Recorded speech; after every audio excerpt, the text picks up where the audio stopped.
Good evening all of you. कैसे हो आप सब। आज हम विलयन के नए टॉपिक पर चर्चा करेंगे। अभी तक हमने आपको विलयन पढ़ाया कि राउल्ट का नियम, इससे पहले वाले वीडियो में समझाया था राउल्ट का नियम। राउल्ट के नियम पर ही आधारित कुछ टॉपिक है, जैसे कि आदर्श विलयन है, अनादर्श विलयन है। तो आज हम इस पर ही चर्चा करेंगे। किस पे? आदर्श विलयन पे। ठीक है। इससे पहले वाला वीडियो अगर आपने देखा नहीं है तो राउल्ट के नियम समझ नहीं पाए होंगे आप, और फिर आदर्श विलयन भी नहीं समझ पाओगे, क्योंकि उस पर ही डिपेंड है। ठीक है। तो हम थोड़ा हिंट कर देते हैं। राउल्ट का नियम क्या था कि जो विलायक होता है, विलायक का आपेक्षिक वाष्पदाब, मतलब वाष्पदाब का आपेक्षिक अवनमन जो होता है, उसके विलय जो पदार्थ है उसके मोल प्रवाह के बराबर होता है। यानी कि P0 not minus PS upon P0। ठीक है। P0 naught is equal to small W small capital W बनो small m into capital W upon small W into capital M। ठीक है। या सीधा मोल प्रवाह लिखना चाहते हो आप तो मोल प्रवाह लिख दो।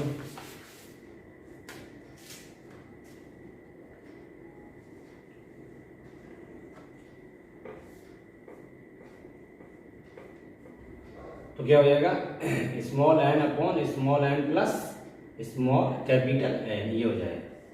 ये आपका राउल्ट का नियम है। तो पहले राउल्ट का नियम आना चाहिए, उसके बाद ही आप बता सकते हो कि इसकी सीमाएं आनी चाहिए। राउल्ट की सीमाएं क्या है? ये तल विलय पे लागू होती हैं, स्थिर ताप पे लागू होती हैं। ठीक है। आवासीय विलय पदार्थ पर लागू होता है राउल्ट का नियम। सीमाएं और नियम दोनों याद होने चाहिए। ठीक है। अब नया टॉपिक क्या है आपका? आदर्श विलयन। आदर्श विलयन विलयन। ठीक है। आइडियल सॉल्यूशन,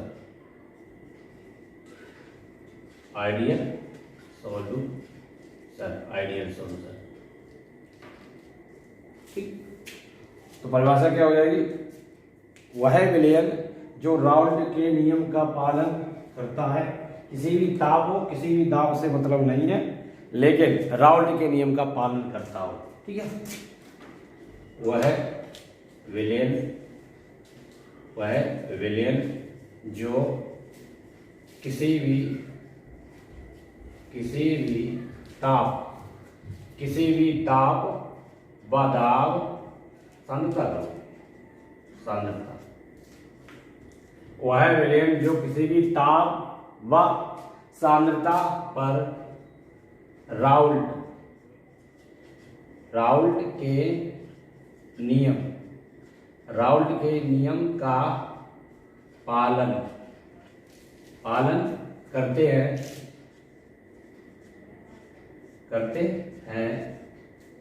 आदर्श विलयन कहलाते हैं।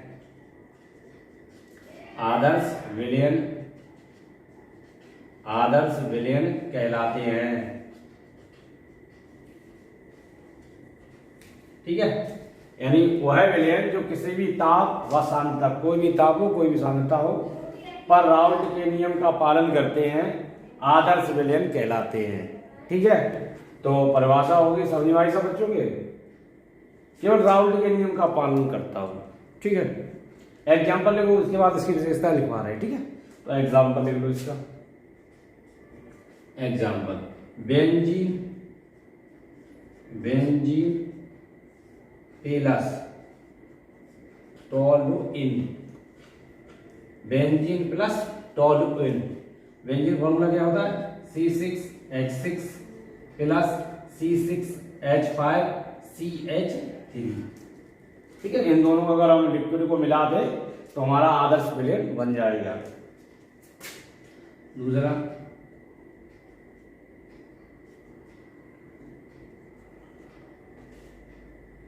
ब्रोमोबेंजीन कर दो। क्लोरोबेंजीन, ब्रोमोबेंजीन, क्लोरोबेंजीन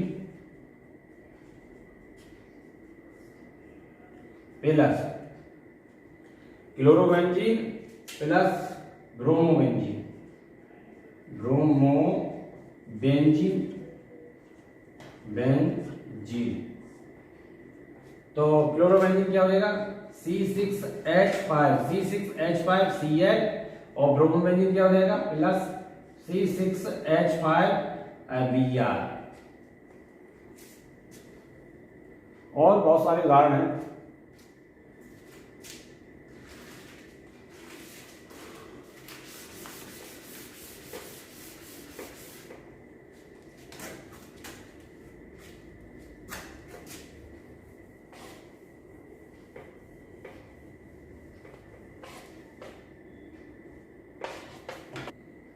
ठीक है, ऐसे ही और भी एग्जाम्पल है इसके, जैसे मेथिल एल्कोहल, मेथेनॉल कर लो, methanol, methyl alcohol plus ethanol, ठीक, ये हो जाएगा CH3OH प्लस C2H5OH। ठीक, और भी एग्जाम्पल में बहुत सारे एग्जाम्पल हैं। अब आदर्श विलयन की विशेषताएं, कौन कौन सी विशेषताएं होती हैं आदर्श विलयन? आदर्श विलयन की विशेषताएं, विशेषताएं, ठीक है। प्रॉपर्टीज ऑफ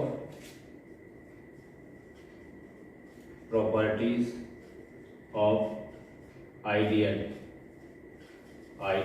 सॉल्यूशन, यानी इसके कौन कौन से गुण हैं, विशेषताएं हैं। वो पहली विशेषता क्या है, जो विलयन के अवयव है वही विलय और विलायक के अवयव के बराबर होते हैं, यानी कि इसका जो आयतन होता है उसमें कोई परिवर्तन नहीं होता है।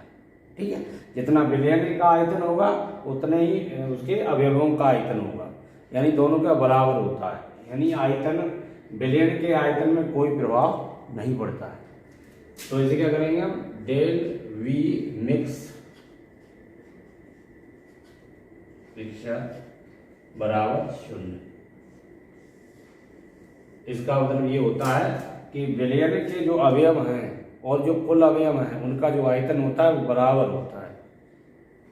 ठीक है, दूसरा, जब हम आदर्श विलयन बनाते हैं तो उसमें कोई मतलब ऊष्मीय परिवर्तन नहीं होता है। ठीक है, ना तो हमने जैसे आदर्श विलयन बनाया है, ना तो ऊष्मा उसमें अवशोषित होगी ना उत्सर्जित होगी। ठीक, तो आपके क्या होगा, del H mixture is equal to 0, यानी कि इसमें ऊष्मीय भी परिवर्तन नहीं होगा और ना आयतन में कोई परिवर्तन होगा, बराबर होता है। ठीक है, तो ये किसके हैं, आदर्श विलयन क्या है, गुण है। अब जैसे आदर्श विलयन मानते किसे हैं, सामान्यतः जो आदर्श विलयन हम मानते, वैसे कोई परफेक्टली आदर्श विलयन तो आए नहीं, पूर्ण रूप से कोई आदर्श विलयन नहीं है, तो इसलिए नोट पॉइंट लिखेगा, जो तनु विलयन होते हैं, कौन से विलयन, तनु विलयन को ही सामान्यतः तनु विलयन को ही सामान्यतः आदर्श विलयन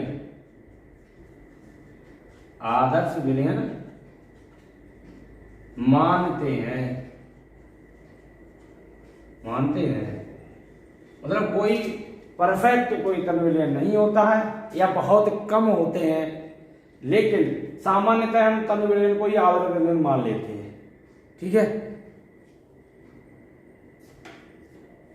विलयन से संबंधित कोई भी आपके टॉपिक समझ में नहीं आता है या भाषा नहीं समझ में आती है, किसी प्रकार की समस्या है, तो कमेंट्स बॉक्स में लिखा करो। इससे क्या होता है, मोटिवेशन भी होता है और पता चलता है हमारी कमियां क्या है। जब तक आप बताओगे नहीं, पता नहीं चलता है कि हमारी कमी क्या है, समझा पाते हैं नहीं समझा पाते हैं।